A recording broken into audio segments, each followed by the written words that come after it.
watch and listen to this. Please watch and listen. Do not forget to share after watching. Watch and listen. Have a majority. There were 5 votes for West Cameroon, English speaking, Southern Cameroon, Ambazonia, and there were 5 votes for the French speaking. The only way the Constitution could ever be amended was if everyone agreed to it. Something happened in 1971. There was a referendum, well, actually the referendum 20th of May of 1972, that essentially abolished the Constitution, abolished the fundamental basis that the UN approved, the creation of this joining of 2 nations, the freedom and independence, was abolished unilaterally. There was no vote. Parliament never voted on it. There was a proclamation was issued. It was DF 72-270. It abrogated the original Constitution in whole cloth. It abrogated the accord, the very essence of the agreement of how these 2 nations came together. And it imposed a secret unilateral constitution. And that secret unilateral constitution said, we're ending the government, and it was a gentleman by the name of Ahijo, the first dictator. He said, I'm in charge. It's my government. It's a military junta. There will be no parliament. There will be no courts, unless I say so, for 1 year. And then we're going to form a new government. And there's only going to be 1 Cameroon. And it's not hard to figure out what happened next. The majority, 75 to 80% of the people that spoke French became Cameroon. And the people that spoke English in Ambazonia became a colony. And I don't use that word lightly. Mr. Bowe and I had an exchange of emails where I said, well, I kind of object to that a little bit. I'm not sure you can say they're a colony, but the more you look into the definition of a colony, it's where one nation occupies another nation for their own purposes and subjugates them as though they were slaves. And that's what happened to South Cameroon. That's what happened to Ambazonia. They became the slaves. They became the colony.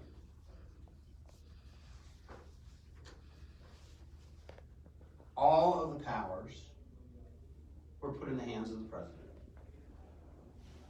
All of them. The president, now BM. He gets to be the federal government. He gets to choose the leaders of the state government. He gets to choose the leaders of the local government. He gets to decide, even after elections, who wins. He gets to decide who the ministers are. He gets to decide who the speaker is. He gets to decide how the legislature is composed. And elections have become just a mere ritual. So what I want people out there to start understanding is this just isn't right. This is wrong. And that's why you should help, because we're correcting a wrong. And the wrong just keeps getting worse. It just keeps getting worse. What we had was a revolution. It was a coup d'etat. It was a coup d'etat by the presidency. Biya became president through a coup d'etat. He destroyed a constitutional government and created a dictatorship. Right under everyone's noses. French didn't say a word. Sadly, the English didn't say a word. Now, there was a lot going on in 1971 and 72 throughout Africa. There were wars in Egypt, there were wars in Israel, there was war in Vietnam. But no one said a thing. Everyone stood silent. That's what you can't do. You can't be silent. The time for silence is past. So today's government, today's institution, today's system, all comes from this junta, this coup d'etat, this overthrow, this military-type takeover from a beautiful, imperfect, but still constitutional government, the rarest of things in Africa. So anyone that says, and I know they're going to say it, oh, well, the Ambazonians, they're not capable of governing themselves. They don't know what to do. It'll just be another Southern Sudan, or the South Sudan. They're wrong. The people of Ambazonia know what a constitution is. They know what it means to govern themselves. They know what justice means. They know the importance of justice. They know the importance of independence and liberty. Because that's what they're asking for now. And they're not asking for it just to get what they want, to scurry along and create another despotic regime. I firmly believe that everyone in this room, everyone sitting at this table, and everyone out there is committed to making Ambazonia the shining star of Africa, fulfilling the promise that has never been fulfilled of the post-colonial Africa, the promise of Kwame Nkrumah, Jomo Kenyatta, and the other great leaders. It can be done, and we're going to do it. So you ask yourself, how is it possible that all of this could have happened and no one has recognized that Ambazonia is free and independent, that it's a thing, that it exists? Well, they have.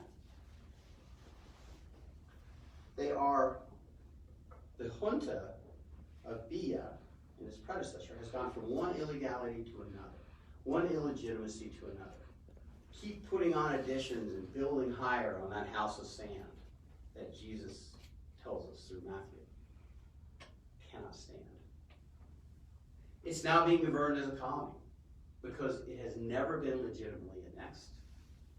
It is not legitimately absorbed. And I submit to you that Cameroon, as it exists today, isn't a legitimate nation. President Biya in 1992 himself acknowledged Ambazonia's existence. In a case, it was the Bamenda High Court case HCB 28/92. He agreed. Additionally, President Biya, some of you may remember, it's funny how these conflicts come and go. There's a huge thing in mid-early 2000s, the Bokassa conflict with Nigeria. Well, actually, it was in the early 90s with Sani Abacha, who isn't getting a lot of good press these days. But when that conflict with Nigeria was resolved, Paul Biya signed a UN treaty, in front of God and everybody, in the UN, that said the following, let me quote, I, President Paul Biya of the Republic of Cameroon, in a bid to provide lasting peace to the Bokassa conflict, do hereby commit myself and my government to respect the territorial boundaries of my country as obtained at its independence. Cameroon's independence was obtained January 1st, 1960. Ambazonia wasn't a part of Cameroon January 1st, 1960. Ambazonia was still part of Nigeria for a few months and then free. So Paul Biya promised in a treaty, and this is important, I'm going to pull back to where I should be, where my country could be, because he is French, so clearly he says, l'état c'est moi, the state is me. Paul Biya is Cameroon. Cameroon is Paul Biya. I'm going to pull back, and this is where we're going to be. And the UN believed him because they sent surveyors out and they built these giant pillars that are on the border between Ambazonia and French-speaking Cameroon. So if for a moment you think that there's no legitimacy to this claim, there's a fence. Pretty close to a fence anyway. There's a wall separating Ambazonia, the free and independent nation of Ambazonia, from French Cameroon. And I found out something today, speaking with His Excellency the President. I find this stunning, and I hope people that are listening and watching today think about what I'm about to say, the gravity of this. If you live in Ambazonia, if you're an English-speaking resident of Ambazonia, and you cross the Mungo River, if you cross into French Cameroon, you have to go through a security checkpoint. You have to present documents, and you have to pay customs on anything you bring back or take in. Just like if you're in Italy and you're crossing over to Switzerland. Just like you're in France and you're crossing into Portugal. It's not one country. They don't think for a minute it's one country. They know better. They're just not acting better because they themselves a nice colony. And that cannot stand. That house of sand cannot stand, and how great will be that fall. Further, this may be a little unfair, but that's what lawyers do. We bring up unfair stuff. There's a really good chance Paul Biya isn't even legitimately the president of Cameroon. Under any international accords, any concept of international law, because what the Cameroonian Constitution says, that the National Assembly president becomes the head of state until the president is elected within 90 days. So when Ahijo resigned, what should have happened was the head of the National Assembly, president of the National Assembly, should have become the president of Cameroon. Unfortunately, he was Ambazonian. His name was St. Muna. He should have been the president of Cameroon, and then there should have been an election. If anything happens when you have slaves or a colony, you don't let them lead you. So Biya appointed himself president. Illegitimately. How great was its fall when the house of sand, the house built on sand, came down. So you see, there is no basis for any argument against Ambazonia. You have to tell the truth if you're Cameroonian, or if you're on the side of the French-speaking Cameroonians. If you're Macron, before you go to bed at night, but he's not busy telling us how many plastic bottles we should use, and standing on tables and cheering on soccer teams. He has to tell himself the truth. And the truth is, Ambazonia is the vassal state, the colony, the slave of Cameroon and of France. They're still a colony in West Africa.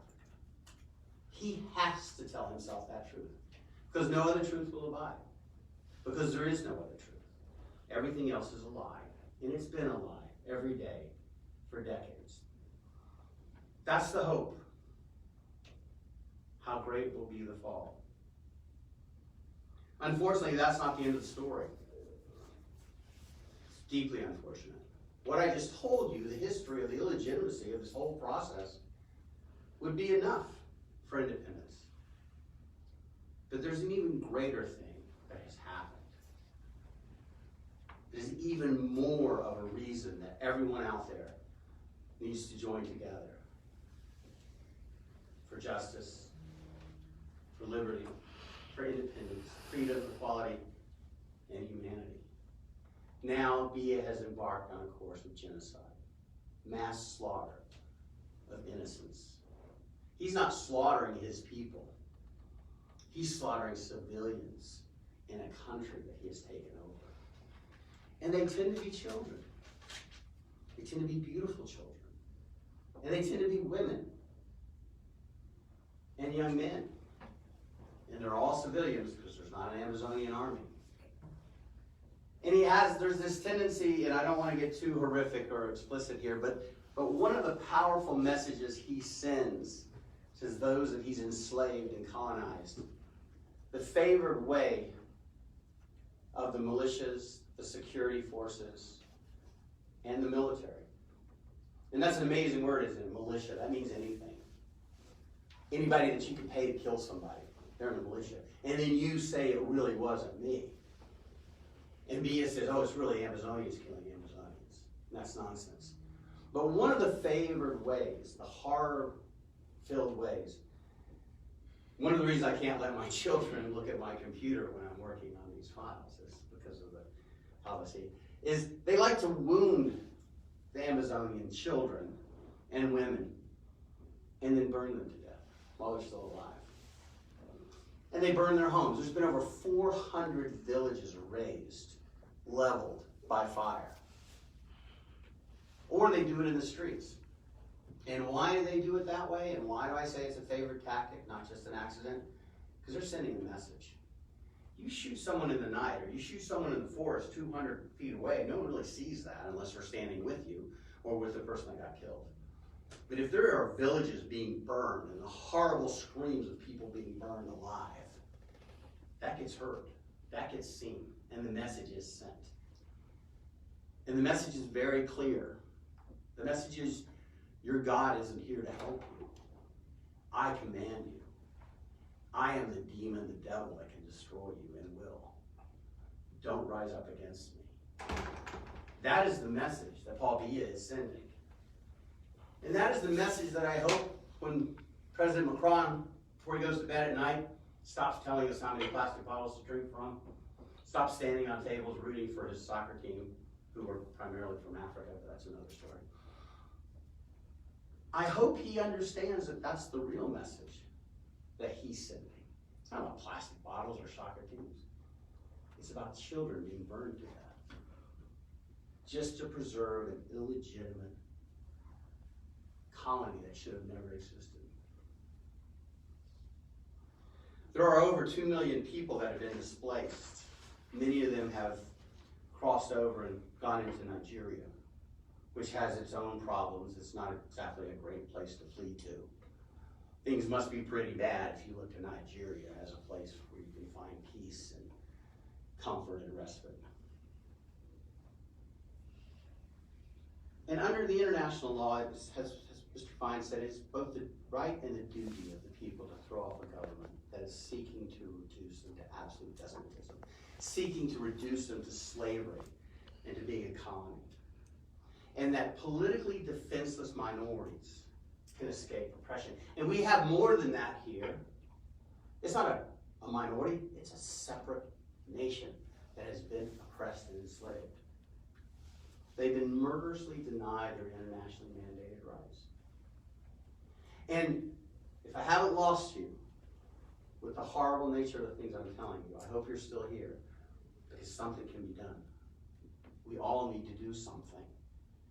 And just like when you go to church, just like Jesus said also on the Sermon on the Mount, good Lord, would my grandma be proud of me to know that I mentioned the Bible twice, 3 times today. You can give 3 things: your time, your talent, and your treasure. But you can't stand by. You can't stand by and just watch it happen and do nothing. That's not an option. We're talking about civilization. Mr. Fine mentioned the various avenues of redress, and I submit one that's very interesting to me. Not only the ICC, who we've appeared in front of, we have the fortune of one of the security guys there is from Florida like me, and the last time we were at the ICC, he goes, "Hey, you're that Florida guy, how you doing?" I said, "You know, while it's good to be recognized by you, I'm not sure this is the best place to be recognized." He said, "Don't worry, the bad guys don't come through security." So it was a good deal. But the International Court of Justice, not really used that often. It's where nations get to sue nations based upon violations of treaties, accords, and promises. And I submit to you that I think we have 2 pretty darn good cases, maybe more, of the violation of the International Accord, the Fungan Accord, the violation of the Constitution, the initial Fungan Constitution. That was an agreement that we're going to do this, we're going to do that. That was totally abrogated in 1972. And also the Bokassa Treaty. Once again, Biya probably didn't know what he was doing, but he promised in front of the UN, in front of God and everybody, I'm pulling back Cameroon to where it was January 1st, 1960. That's the other side of the Mungo River. It doesn't include Ambazonia. So he needs to abide by that promise. And the International Court of Justice can do that. So I want to close by saying, I think we'd be remiss if we didn't mention Fangum Gorji Dinka. I'm proud he's a lawyer. Not often lawyers do really good things. As I once told my grandma before she passed away, she said, "It's going to be great to see you in heaven, Brucey." And I said, "Grandma, I don't know. I'm a lawyer. I'm going to have to work extra hard. It's going to be real hard for me to get there." But he was a lawyer in his 1985 Declaration of Ambazonian Independence. Have some calling him the father of Ambazonia. And he's 93 now, I think. He's in exile. He's been arrested by Biya and tortured. He says, "I'm not the father, God is the father." But he's the guy. But sitting at this table, sitting in this room, I am confident that the James Madison, the Thomas Jefferson of Ambazonia is in this room, or sitting at this table, or certainly in that audience, outside in the audience. There's going to be a constitution.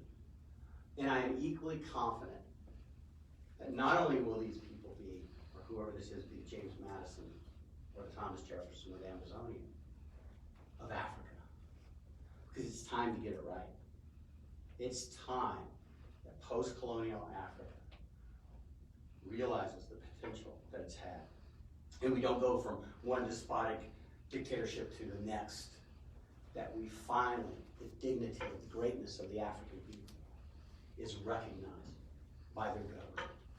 And I know that's going to happen in Ambazonia. Because after all you've been through, so I pointed the finger in the past, the present, and the future. After all you've been through, you can't just restart this thing again, making it just like it was back then. And that's a promise everyone has made in this room. And that's a promise to the world. This forum was intended to explore the various aspects of the Ambazonian independence movement, the optimal, non-violent past Ambazonian independence, and the termination of the ongoing genocide of the people. All of the things that we're going to do as lawyers, that we're going to do, that we need your help, are all against the backdrop of stop killing my people. Independence, work toward it every day. But for now, they gotta stop killing us. They gotta stop killing them. They have to stop killing the Ambazonians. And with all grace and humility, I say you're my people. Because once you got me, you got me. I get team haircut. I'm sort of like that bulldog. I have 7 speeds in 1 year, only 4. So that is what we had hoped to do for you today. The thing that we cannot forget, however, is this isn't located somewhere in Africa, involving some people in Africa that don't have anything to do with anybody else. This is a colony. This is enslavement. France has tacitly or actually approved what is going on here. One of the things we're going to do is we're going to hopefully not to expose all of our strategies, but one understands from reading history that France and England haven't always been good friends. One understands England's going to do something in maybe another couple of months that'll involve not funneling money into France's pet, whatever it is their pets are, how many plastic bottles you can have, or their soccer team, whatever it is Macron does. He's not thinking about this. We believe Chatham House is a key. We believe that England can step forward and get it right and do the right thing and say, that's it, enough. You French people cannot keep killing English-speaking people. You can't do that. And we hope everyone that's watching this will say the same thing. Enough's enough. You need to stop. This house built on sand cannot stand. And how great will be the fall. Thank you.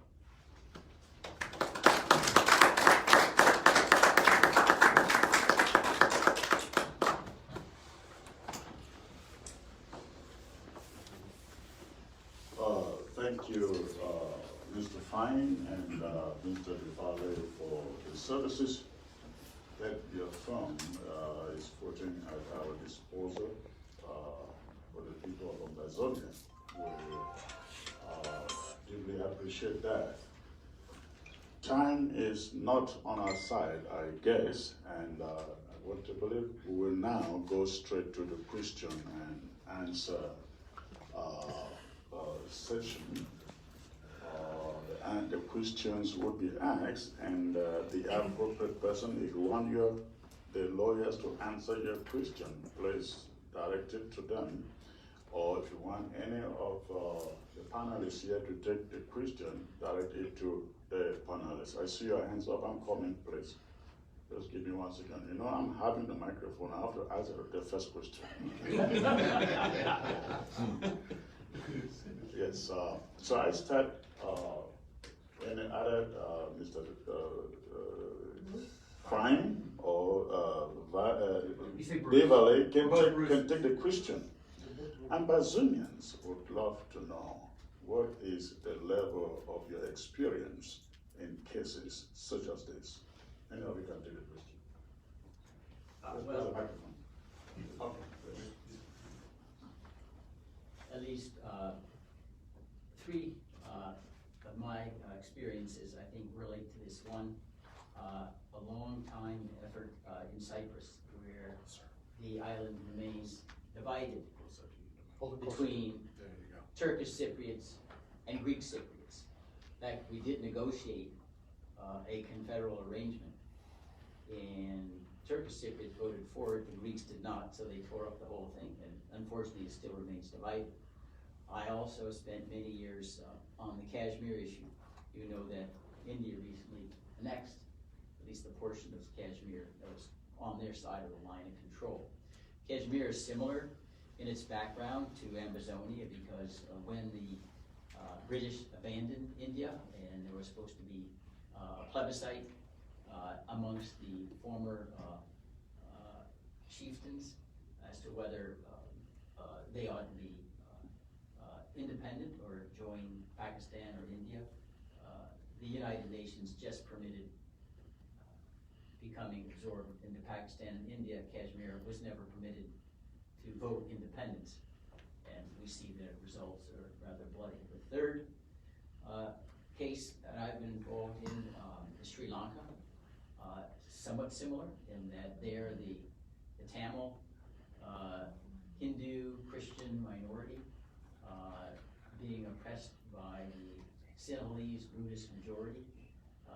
There was terrible internal insurrection, the brutality that was utilized by Mr. Gadabaya and his brother, Rajapaksa, caused horrible suffering, 40,000 dead. It still remains a very convulsed nation. So I know it's not easy to accomplish the kind of political resilience and international pressure to achieve justice, but I know what involved because I've been there at ground zero at least 3 times. Thank you. And I will say, just so I add, Mr. Fine, my partner Bruce Fine, this is seldom if ever the case that he's being modest. He has participated in the drafting of over 30 constitutions for 30 different nations. Together, we filed a TVPA, Torture Victim Protection Act case to avenge the murder of Igbos in Biafra. We have worked with the Igbo leadership to the extent it can be identified at any given moment. In Nigeria, that's a problem. We have also filed ICC, International Court of Criminal Justice in The Hague, complaints against Buhari, against Nigerian generals. We filed one against, to avenge the death of Jamal Khashoggi, against Mohammed bin Salman, probably the most dangerous man in the world. So I'm not going to hear crow to you about how brave we are, but we don't. Remember the story about the bulldog? So we filed in front of the International Criminal Court. We know our way around there. As I said, the security guy knows us.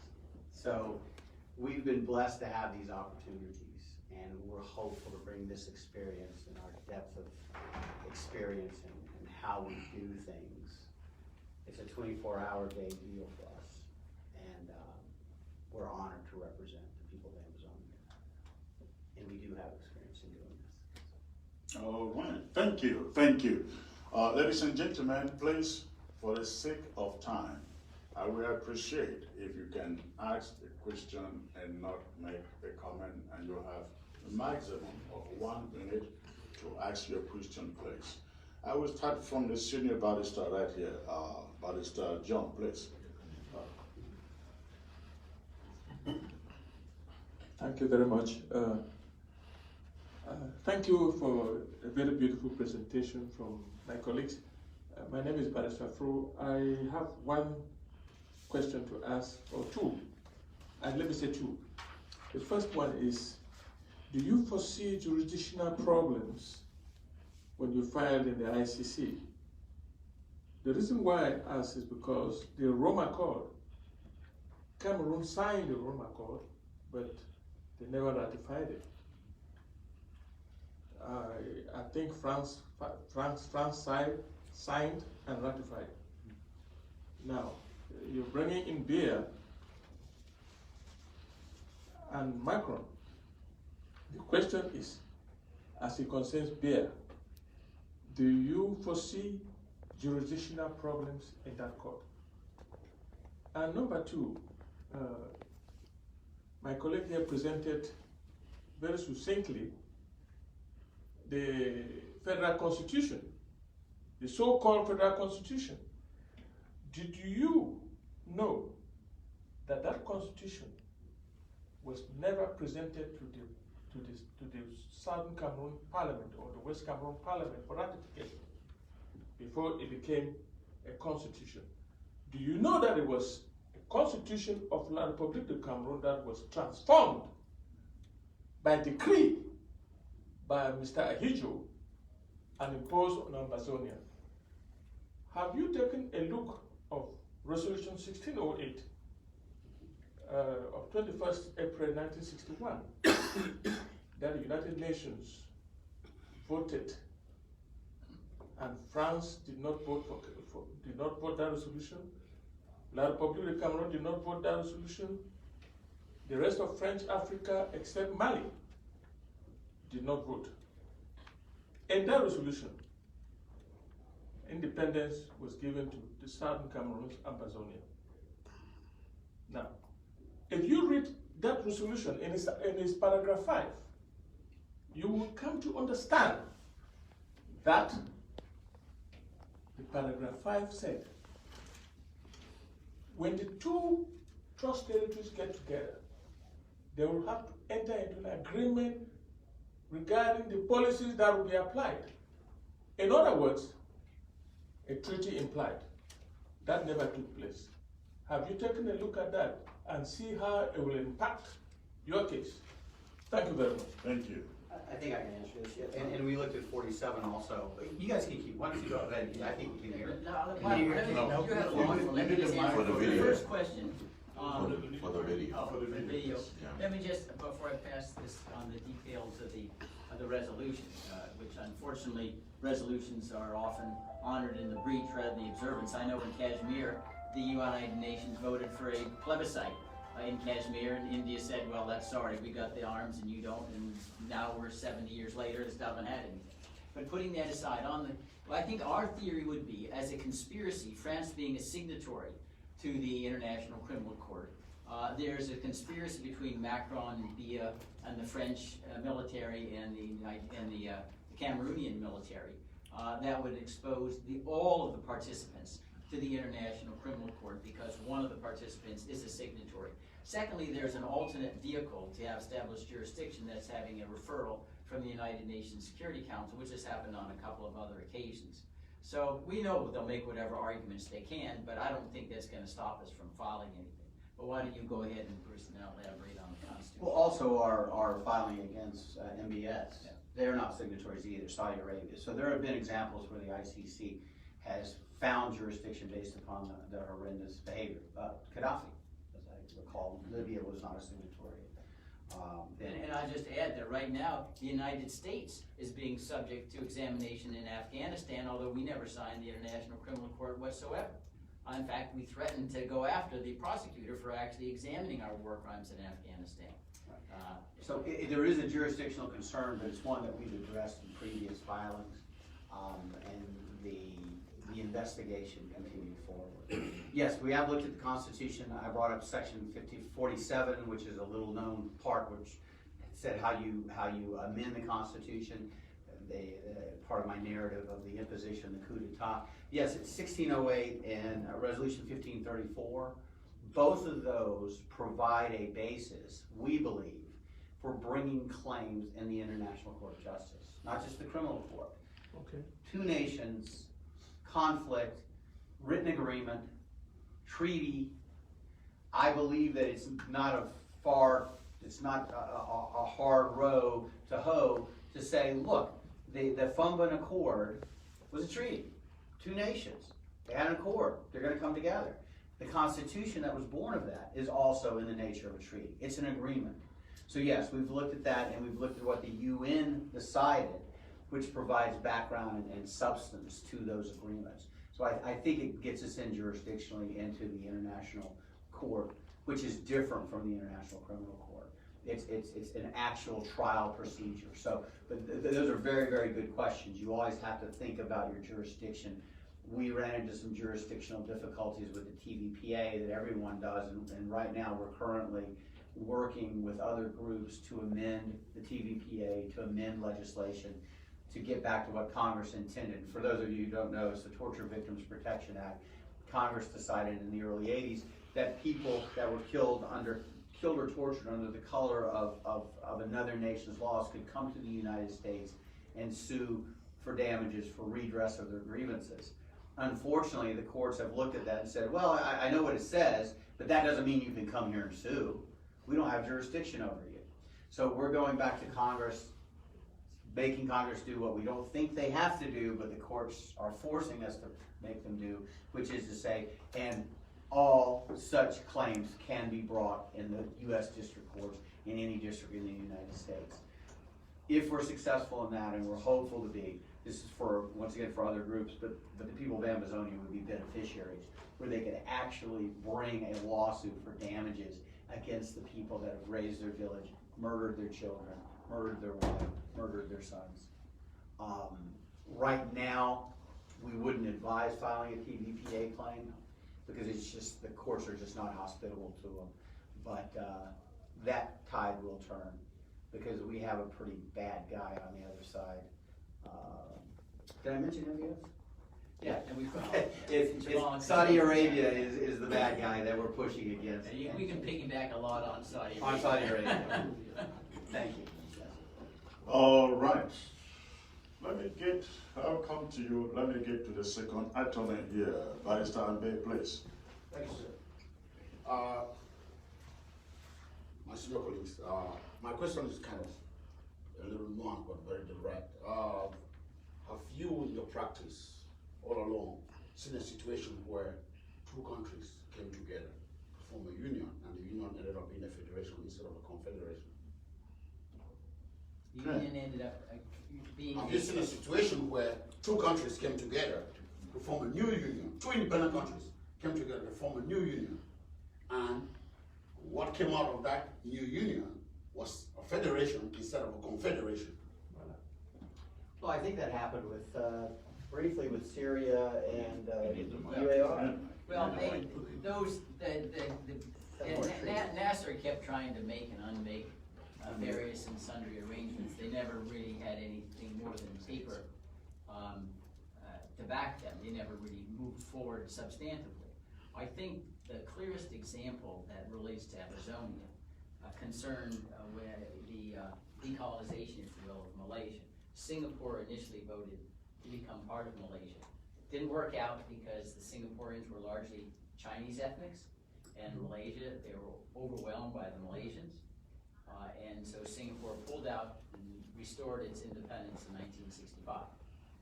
And that's a similar kind of situation where we confront here. Now you're asking, well, have two countries come together and voted to merge and then establish a federation where they were previously independent? Instead of a confederation, Instead of a confederation, they became a single country. Like that? No. Okay.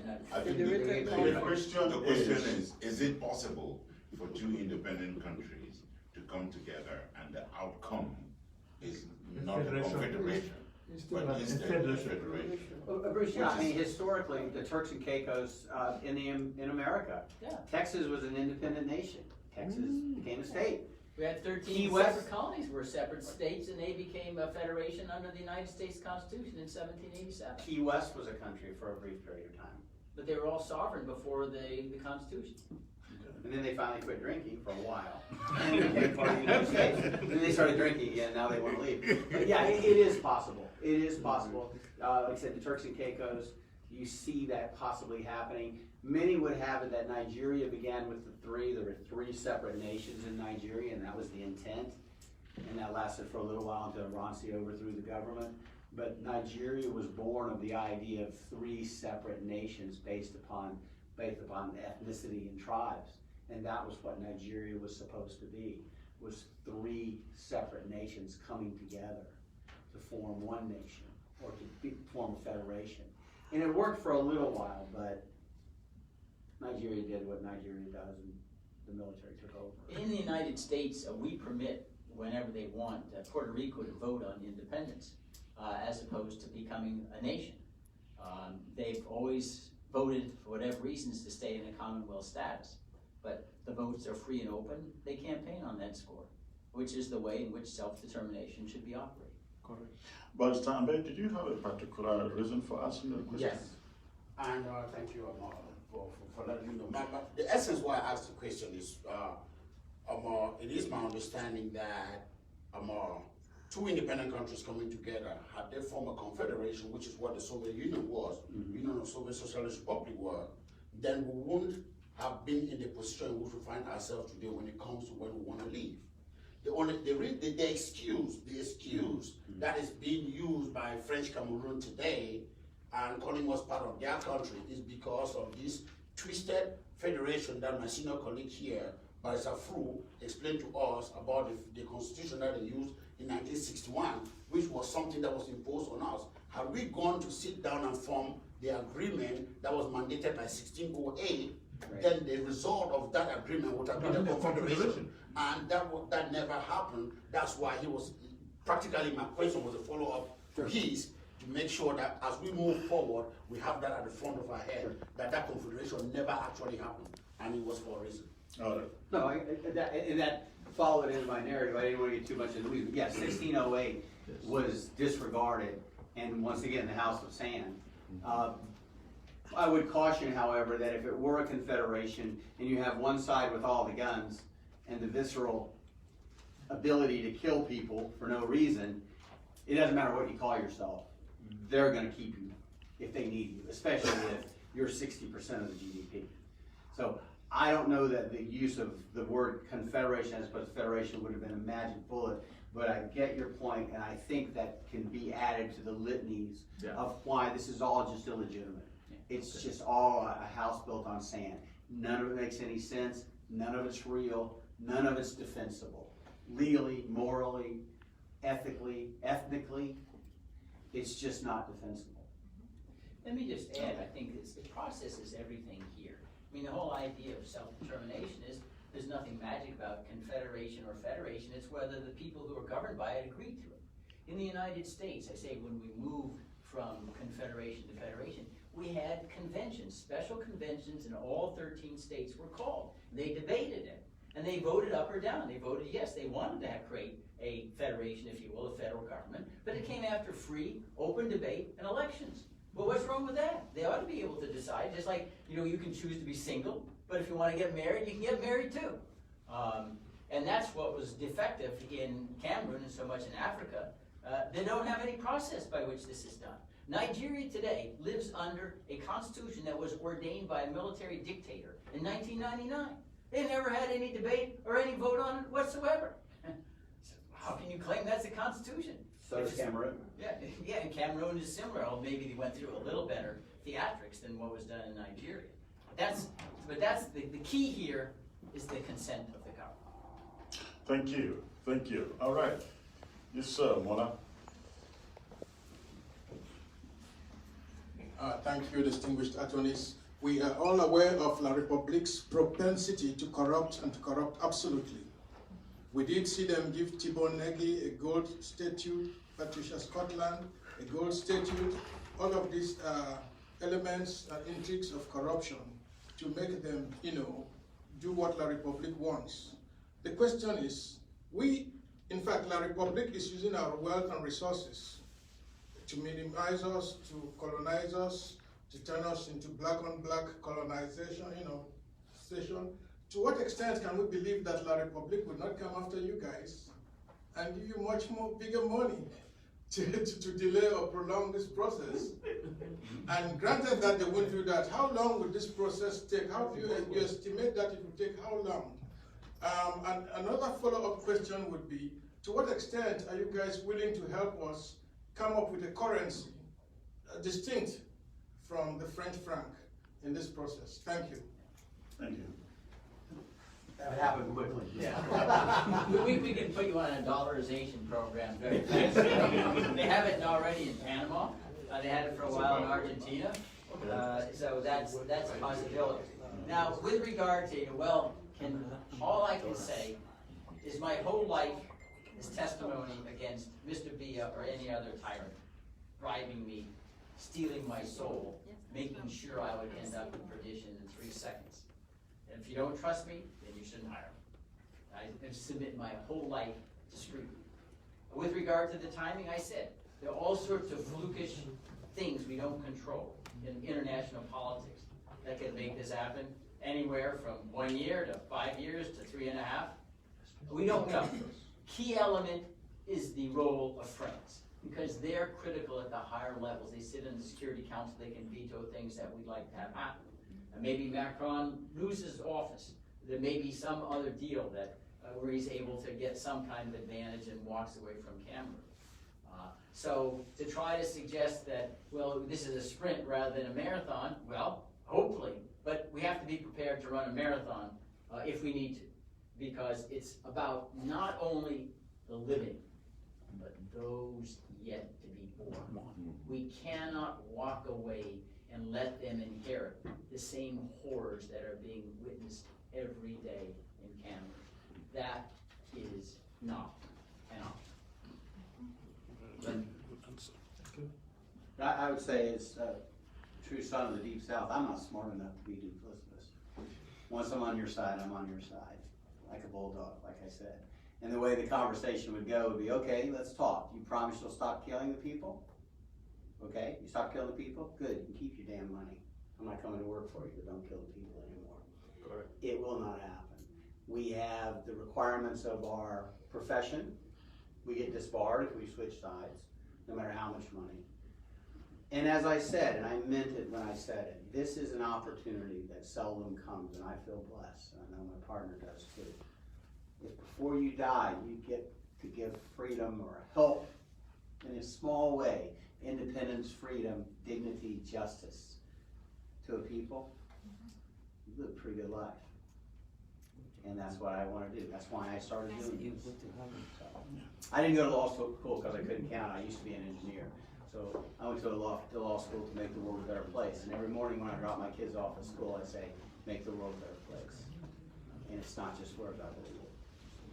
So, love you guys, but I love my kids. So I can't tell them to make the world a better place if I do something like that. But thank you for that question, because I understand that it has been a problem that whoever comes to help Ambazonia oftentimes gets co-opted into the bigger basket. There's no other basket for us.